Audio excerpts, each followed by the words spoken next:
اردو ہے جس کا نام ہم ہی جانتے ہیں داغ، ہندوستان میں دھوم ہماری زباں کی ہے۔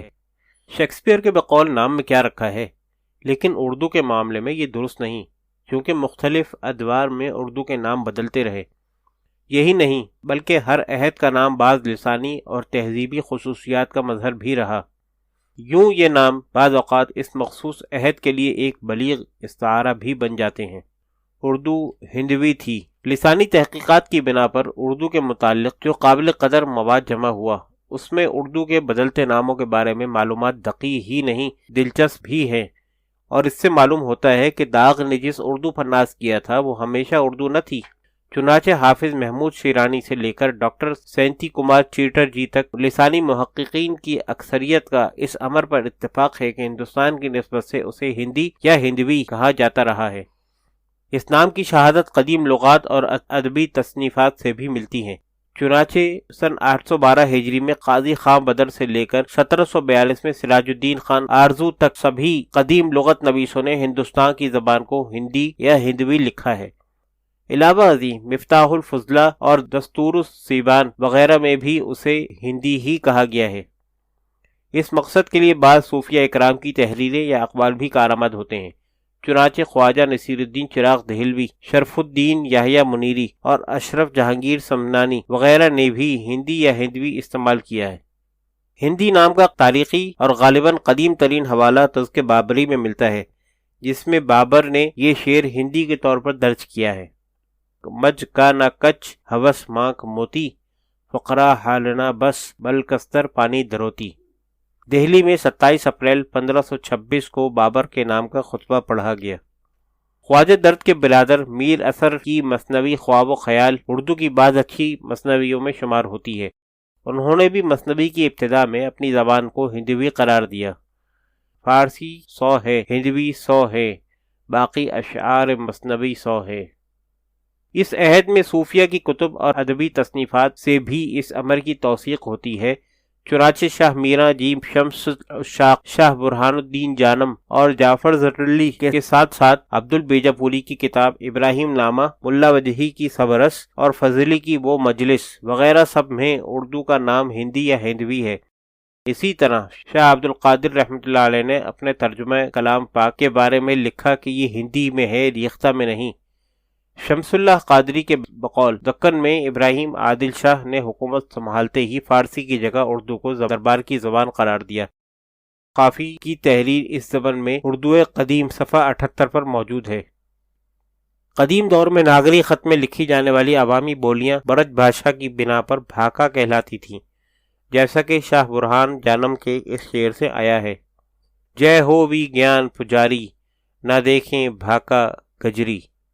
رسم الخط ابتدا میں ہندوی خط نسخ میں لکھی جاتی تھی، اور یہ سلسلہ شاہ جہاں کے وقت تک جاری رہا، مگر شاہ جہاں کی فنکارانہ اپچ اور نفاست پسندی نے یہاں بھی رنگ دکھایا، اور اس نے نسخ کی جگہ خط نستعلیق کو رواج دیا، جو آج تک مقبول ہے۔ بلکہ جب فورٹ ولیم کالج کے لیے انگریزوں نے چھاپا خانہ قائم کیا تو اس کا ٹائپ بھی خط نستعلیق ہی میں تھا۔ واضح رہے کہ نستعلیق حروف کا ٹائپ ولکنز 1678 میں ایجاد کر چکا تھا۔ عوام کی اکثریت اس حقیقت سے بے خبر ہے کہ اس عہد کا ٹائپ آج کی طرح نسخ نہ تھا۔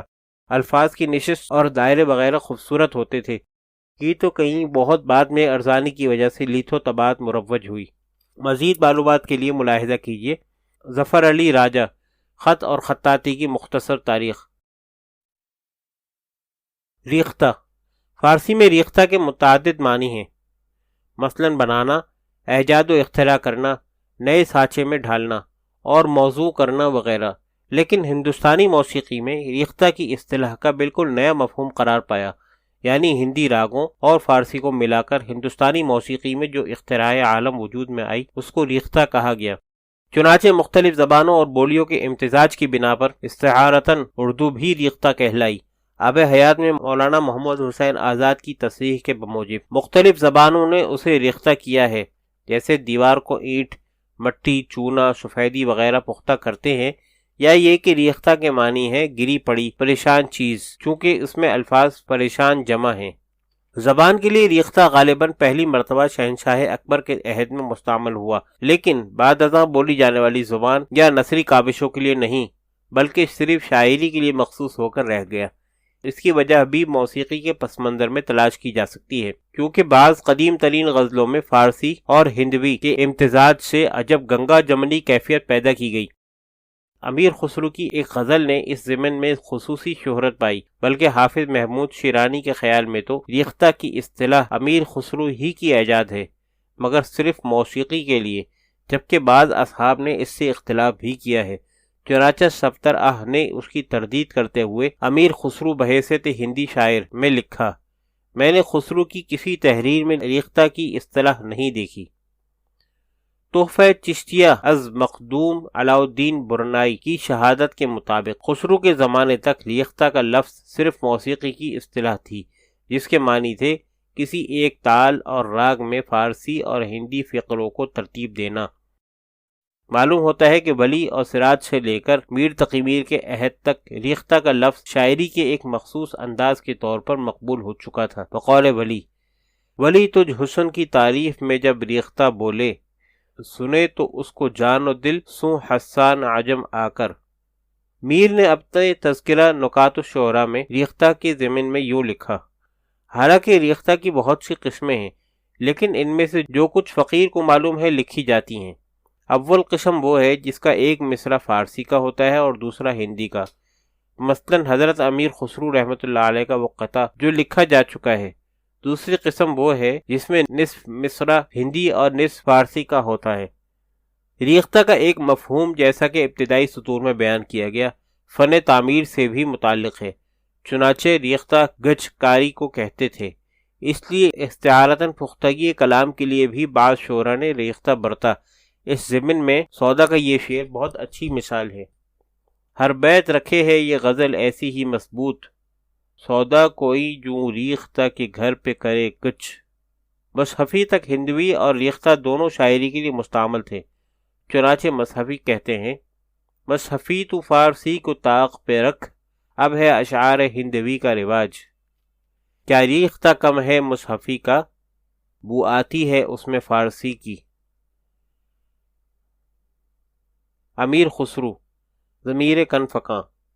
خسرو نے اپنے بارے میں جو یہ کہا تو اسے محض تعلی نہ سمجھنا چاہیے، جبکہ علامہ اقبال رحمۃ اللہ علیہ یوں کہتے ہیں، خسرو شینی زباں رنگی بیاں، نغمہ ہائش از ضمیر کن فکاں۔ خسرو کا ریختہ سے جو گہرا تعلق ہے، اس کی بنا پر اردو لسانیات کے مباحث ہوں یا غزل کی تاریخ، ہر دو خسرو کے ذکر کے بغیر نامکمل ہیں، اس لیے ان کا مختصر تذکرہ کیا جاتا ہے۔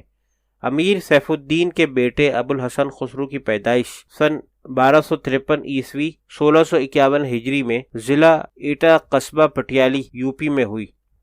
انہیں بلا شبہ عہد ساز شخصیت قرار دیا جا سکتا ہے۔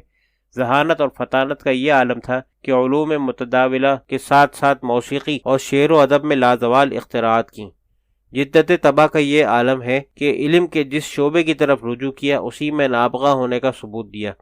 موسیقی میں خیال، ایمن، قول، ترانہ وغیرہ راگوں کے علاوہ ستار اور طبلہ کی ایجاد بھی انہی سے منسوب ہے۔ عربی، فارسی اور سنسکرت پر عالمانہ دستگاہ کے ساتھ ساتھ ہندوی اور دیگر کئی مقامی بولیوں پر عبور حاصل تھا۔ خواجہ نظام الدین اولیاء کے مرید خاص تھے اور ان کی وفات کے قلیل عرصے بعد ان کے غم میں 18 شوال سن 735 ہجری 1325 عیسوی کو دہلی میں انتقال کیا۔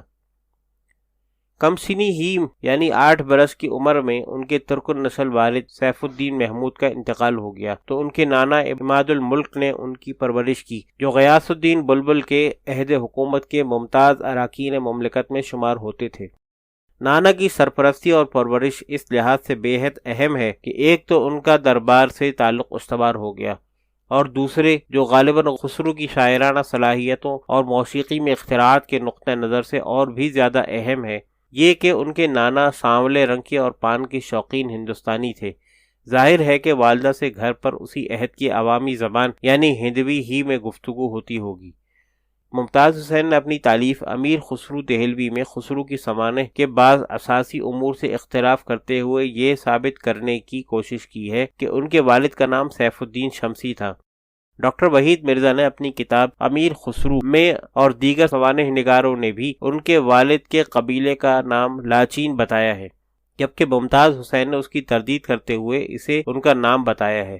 ان کے بموجب خسرو کا والد التمش کا غلام تھا، لہذا ان کے بقول جہاں کہیں وہ اپنا نام خسرو لکھتے وہ اس کی رعایت سے اپنے والد کا نام لاچین ہی لکھتے، جس کے ایک مجازی معنی غلام کے ہیں، اور جہاں یہ محل نہ ہوتا وہاں سیف شمسی یا سیفی کہہ کر یاد کرتے۔ ممتاز حسین نے یہ بھی ثابت کیا کہ خسرو کے نانا راجپوت اور نو مسلم تھے۔ اسی طرح انہوں نے خسرو کی جائے پیدائش کو پٹیالی کے برعکس دہلی بتایا ہے۔ اگر یہ سب صحیح ہے تو اس کا مطلب ہوا کہ ہندوستانیت ان کے خون میں سرخ خلیوں کی مانند تھی، اور انہوں نے مثنوی نسپہر میں ہندوستان اور اپنے ہندوستانی ہونے پر جس طرح فخر کیا اس کی وجہ بھی سمجھ میں آ جاتی ہے۔ امیر خسرو کے حالات زندگی میں دربار، شاعری، موسیقی اور تصوف چار تشکیلی عناصر کی مانند نظر آتے ہیں، یعنی یہ چار عناصر ہو تو بنتا ہے امیر خسرو۔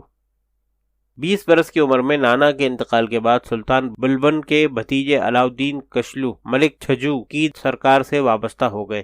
اس کے بعد بلبن کے صاحبزادہ بغرا خان سے تعلق پیدا ہو گیا، اور یوں اس کے ساتھ سامانہ پٹیالہ پنجاب کے ایک علاقہ چلے گئے۔ سن 678 میں بنگال میں لکھنوتی کے حاکم تغرل نے شاہ دہلی کے خلاف علم بغاوت بلند کیا تو باپ بیٹا کے ساتھ خسرو بھی اس مہم میں شریک ہوئے۔ بغاوت شروع ہونے کے بعد بلبن نے بغرا خان کو حاکم بنگال بنا دیا، یوں یہ بنگال میں مقیم ہو گئے۔ وہاں سے جب دانا پانی الٹا تو بلبن کے بڑے بیٹے محمد حقا آن کے ساتھ ملتان جا پہنچے، جو ان دنوں اہم سیاسی مرکز تھا اور سندھ پر کنٹرول کے لیے کلیدی اہمیت کا شہر تھا۔ سن 686 ہجری میں جب تاتالی حملہ آور ہوئے تو شہزادہ حقا آن مارا گیا اور خسرو جنگی قیدی بن کر بلخ پہنچا دیے گئے۔ 2 برس بعد آزاد ہو کر واپس دہلی آئے تو دہلی میں بغرا خان کا بیٹا کیقباد تخت نشین تھا۔ خسرو صوبہ اودھ کے گورنر خواجہ احسان کے ساتھ اودھ چلے گئے، جہاں 2 برس تک قیام رہا۔ بعد میں دہلی آ گئے اور کیقباد کے دربار میں عروج اور اقبال پایا اور ملک الشعراء بنا دیے گئے۔ سن 689 ہجری میں کیقباد کے انتقال کے بعد جلال الدین فیروز خلجی اور 695 ہجری میں اس کے انتقال کے بعد علاؤالدین خلجی کے درباروں سے وابستہ رہے، اور قطب الدین خلجی نے بھی قدردانی کی۔ خلجیوں کے بعد تغلقوں کے عہد اقتدار میں بھی درباروں سے تعلق قائم رہا، چنانچہ غیاث الدین تغلق کے ساتھ بنگال بھی گئے۔ واپسی پر اپنے مرشد حضرت نظام الدین اولیاء کے انتقال کی اندوہناک خبر سے دل برداشتہ ہو گئے اور 725 ہجری 1325 عیسوی میں انتقال کیا۔ مرشد ہی کی پائیتی دفن کیے گئے۔ جلال الدین خلجی نے 40 یا 45 برس کی عمر میں انہیں امیر کے خطاب سے نوازا تھا، گو تمام تصانیف کی تعداد 100 سے اوپر بتائی جاتی ہے، حافظ محمود شیرانی کے بقول، لیکن اس وقت صرف 28 دستیاب ہیں۔ مختلف سلاطین ہند کے درباروں سے وابستہ رہے۔ امیر خسرو نے جن بادشاہوں کا عہد دیکھا وہ یہ ہیں: ناصر الدین محمود، غیاث الدین بلبن، معز الدین کیقباد، جلال الدین خلجی، علاء الدین خلجی، غیاث الدین تغلق اور محمد تغلق۔ امیر خسرو ان میں سے آخری 6 بادشاہوں کے دربار سے وابستہ رہے۔ ان بادشاہوں سے پہلے وہ 4 امراء سے بھی متعلق رہے۔ ان تمام ملازمتوں کے دوران امیر خسرو فوجی مہمات اور سفارتی سرگرمیوں میں بھی مصروف رہے۔ گویا آج کی اصطلاح میں امیر خسرو ایک کیریئر ڈپلومیٹ کی مکمل تصویر پیش کرتے ہیں، اور اتنی مصروف زندگی میں 99 کتابیں بھی لکھیں۔ وہ یقیناً جینیس تھے۔ خسرو کو بچپن سے شاعری کا شوق تھا، چنانچہ روایت ہے کہ 17-18 برس کی عمر سے ہی ان کی شاعری کی شہرت شروع ہو گئی، جو وقت اور مہارت کے ساتھ پختہ سے پختہ تر ہوتی گئی۔ اشعار کی تعداد لاکھوں سے تجاوز کرتی ہے۔ خود خسرو نے اپنے دیوان غرۃ الکمال کے دیباچہ میں لکھا ہے کہ انہوں نے عربی، فارسی اور ہندی ایک دیوان مرتب کیا تھا۔ امیر خسرو نے غرۃ الکمال میں اپنے 3 دوادین کا فخریہ اسلوب میں ذکر کیا، لیکن اب ہندوی دیوان ناپید ہے۔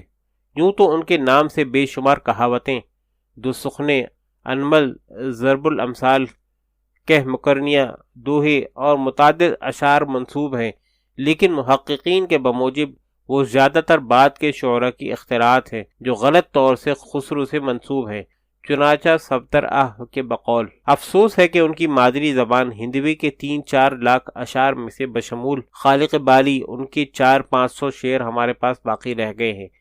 پھر ان باقیات کی بھی اگر محققانہ جانچ کی جائے، جو بہت مشکل ہے، تو یہ تعداد 200 تک بھی بمشکل جا سکے گی۔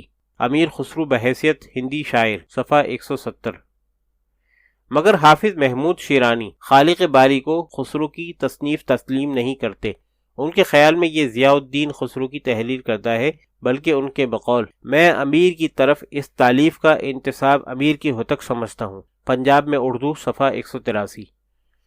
رؤوف پالیک مقالہ اردو کی ابتدائی لغات اور نصاب نامے میں لکھتے ہیں کہ اصغر امروہوی نے بڑے مدلل طریقے سے شیرانی جیسے فاضل اجل کی بعض فروگداشتوں کی طرف اشارہ کر کے یہ ثابت کرنے کی کوشش کی ہے کہ شیرانی صاحب کا خالق باری کو کسی مجہول ضیاء الدین خسرو سے منسوب کرنا درست نہیں ہے، اور یہ امیر خسرو ہی کی تصنیف ہے۔ لیکن اس ضمن میں شیرانی کے دلائل بھی قابل غور ہیں۔ نیز یہ چونکہ امیر خسرو کی تخلیق سمجھے جانے والے فنون میں الحاق اور غلط انتساب کا عنصر بہت زیادہ ہے اور ان میں ہر دور میں اضافے کیے گئے ہیں، لہذا خالق باری کو حتمی طور پر امیر خسرو کی تصریف ٹھہرانے یا کم از کم اسے بتمام و کمال امیر خسرو ہی کے قلم سے نکلا متن سمجھنے کا معاملہ مشکوک ہی رہتا ہے۔ یہ بھی کہا گیا ہے کہ اردو کی اولین نصابی کتاب خالق باری کے طرز پر لکھی گئی ایک مثنوی ہے، جو اجے چند سکندر آبادی نے 960 ہجری میں تالیف کی تھی، اور اسے مثل خالق باری کے نام سے مرتب بھی کیا گیا۔ خالق باری کی مقبولیت کا یہ عالم تھا کہ بعد میں کئی لوگوں نے اسی نام سے نصاب نامے مرتب کیے، اور نہ صرف اردو میں بلکہ دیگر کئی زبانوں اور علاقائی بولیوں مثلا پنجابی، گوجری، دکنی، برج، تیلگو وغیرہ کے نصاب بھی اسی کے مرہون منت ہیں۔ اسی طرح حمد باری کے عنوان سے بھی کئی نصاب نامے لکھے گئے۔ نصاب ناموں کا یہ سلسلہ لگ بھگ 20ویں صدی کے اوائل تک جاری رہا، اور نصاب ناموں میں غالب کا قادر نامہ بھی شامل ہے۔ ایسی ہی ایک اور کتاب الشفا میں ایسے اشعار ملتے ہیں: اگر خون کم ہے بلغم زیادہ، تو کھا گاجر چنے شلجم زیادہ، جو چاہے زخم سے آرام جلدی، تو پھر اس پر لگا تھوڑی سی ہلدی۔ امیر خسرو سے 5 دیوان منسوب ہیں، لیکن غلط الکمال نے خصوصی شہرت حاصل کی۔ پروفیسر لطیف اللہ نے بھی اس کا ترجمہ کیا۔ اس کے ساتھ مثنوی قرآن السعدین اور نصب پہر بھی خاصی اہم ہیں۔ ان دونوں مثنویوں میں انہوں نے دہلی، وہاں کے کلچر، ہندوؤں کے حسن و جمال اور ہندوستان کے پھلوں، پرندوں اور پانی کی تعریف کی ہے۔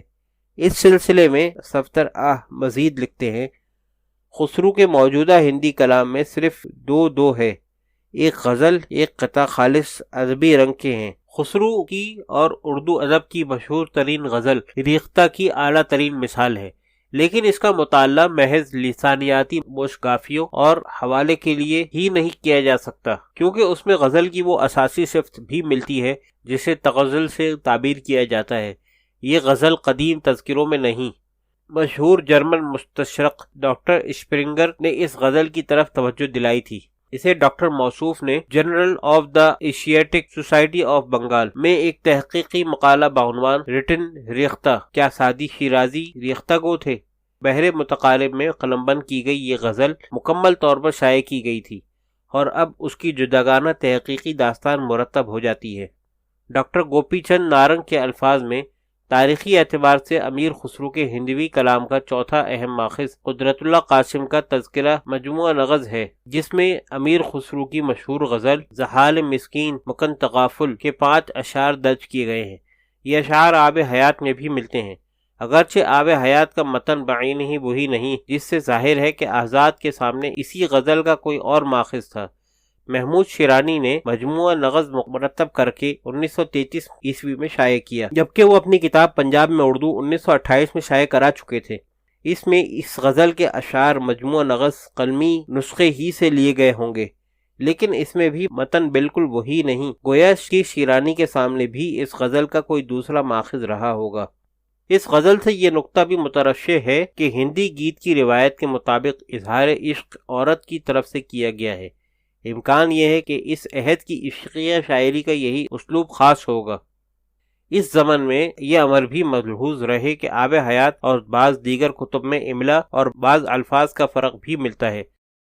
خسرو کی فارسی مثنوی نہ سپہر کی بہت شہرت ہے کہ اس میں ہندوستان کے موسموں، تہواروں، پھلوں وغیرہ کا بہت محبت سے تذکرہ کیا گیا ہے۔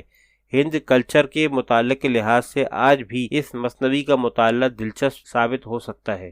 نہ سپہر کا اردو ترجمہ محمد رفیق عابد زاہدی نے کیا ہے۔ دودھ اور پانی۔ بحیثیت شاعر امیر خسرو کی مقبولیت کی انتہا یہ ہے کہ زبان زد عوام ہو کر اشعار لوک ریت کا حصہ بن گئے، جس کے نتیجے میں ان سے بہت کچھ منسوب بھی کر دیا گیا۔ چنانچہ بے شمار کہہ مکرنیاں، انہلیاں، پہیلیاں اور دو سخنے نسبتیں، ڈھکوسلے سخنے گیت اور بوجھ پہیلیاں، کچھ اچھی، کچھ بری، کچھ معیاری، کچھ غیر معیاری، کچھ ہزل، کچھ فحش، سب کچھ ان سے منسوب ہو کر رہ گیا، جس کے نتیجے میں اب خسرو شناسوں کے لیے دودھ اور پانی کو الگ کرنے کے لیے لسانی، تاریخی اور تہذیبی امور کی چھان پھٹک لازم ہو گئی ہے۔ بعض کو داخلی شہادتوں کی بنا پر مسترد کیا تو بعض کو تاریخی اور لسانی حقائق کی بنیاد پر ساقط الاعتبار قرار دیا گیا۔ بہرحال یہ سر درد تو محققین کا ہے، لیکن رخصتی کا یہ گیت کاہے کو بیاہی بدیس سن باب المرے آج بھی من کو بھاتا ہے، خواہ محققین اس کے بارے میں کچھ ہی کیوں نہ کہیں۔ یہی عالم ان کی پہیلیوں وغیرہ کا بھی ہے جنہیں آج بھی بچے بوڑھے بوجھتے ہیں۔ شیر و شکر آمیختہ۔ خسرو کے بعد سعدی نے ریختہ گوئی میں نام پیدا کیا۔ واضح رہے کہ یہ سعدی ایران کے سعدی شیرازی نہ تھے، بلکہ شہنشاہ اکبر کے عہد میں تھے۔ بعض حضرات نے سعدی کاکوروی لکھا تو بعض نے اورنگ آباد کا بتایا۔ ان کے کافی اشعار تذکروں میں محفوظ رہ گئے ہیں۔ ڈاکٹر جمیل جالبی نے تاریخ ادب اردو میں امیر خسرو کے ایک ہم اثر اور پیر بھائی امیر حسن دہلوی کی ایک غزل نقل کی ہے، جس میں امیر خسرو کے انداز پر فارسی اور ہندوی کو ملایا گیا ہے۔ شیخ بہاؤالدین باجن نے بھی ریختہ کہا۔ مقالات حافظ محمود شیرانی جلد سوم میں اس عہد کے کئی ریختہ گوؤں کا تذکرہ اور نمونہ کلام بھی درج ہے۔ گو ریختہ کی اصطلاح ایک خاص نوع کی شاعری کے لیے استعمال میں آئی، لیکن کچھ عرصہ بعد ریختہ کا لفظ تمام شاعری کے لیے مقبول ہو گیا۔ لطف کی بات تو یہ ہے کہ خود امیر خسرو نے اپنی زبان کو ریختہ نہیں بلکہ ہندوی قرار دیا تھا۔ بیشتر قدیم شعراء نے شاعری یا اردو زبان کے لیے ریختہ کا لفظ استعمال کیا، چنانچہ شاہ حاتم، قائم، مرزا قتیل، میر تقی میر، سودا، مصحفی، سوز اور جرات سے لے کر مرزا غالب کے وقت تک سبھی کے کلام میں یہ لفظ ملتا ہے اور سبھی نے اسے شاعری کا مترادف جانا، حالانکہ غالب سے بہت پہلے زبان کے لیے اردو کا لفظ مروج ہو چکا تھا۔ چنانچہ غالب کے بقول ریختہ کہ تم ہی استاد نہیں ہو غالب، کہتے ہیں اگلے زمانے میں کوئی میر بھی تھا۔ الغرض ریختہ مدتوں مقبول رہا۔ ناسخ نے پہلی مرتبہ اپنے شاگردوں کے لیے ریختہ کو متروک قرار دیا، بعض اوقات تخصیص کے لیے